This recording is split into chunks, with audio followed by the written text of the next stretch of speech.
Hello, my name is Parker, and I'm a high school student from Switch. And today's verse of the day is Revelation 3:20, and it says, "Here I am. I stand at the door and knock. If anyone hears my voice and opens the door, I will come in and eat with that person, and they with me."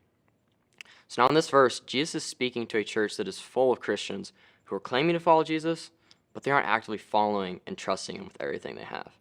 Jesus calls them lukewarm because they're neither hot or cold. They aren't against Jesus, but they haven't completely surrendered to him either. They're even doing all the religious things like going to church, singing the songs, maybe reading the scripture, but their hearts aren't in it. And maybe you can relate to people in this church, because I know I can. You see, I grew up in a Christ-centered home, and so I was surrounded by the things of God my entire life. I've been at church pretty much every time the doors were open, like Sundays, Wednesdays, you name it.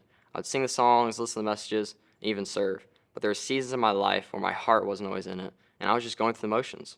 And what I came to realize was that doing things for religion is completely different than doing things out of a relationship with God.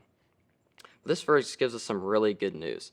Instead of giving up on these lukewarm Christians, Jesus says he is standing at their door knocking, waiting for them to invite him in so he can share a meal with them. But they have to be the ones to open the door. And Jesus does the exact same thing for us. When our hearts are far from God and we're just going through the motions of following him, he comes to our door.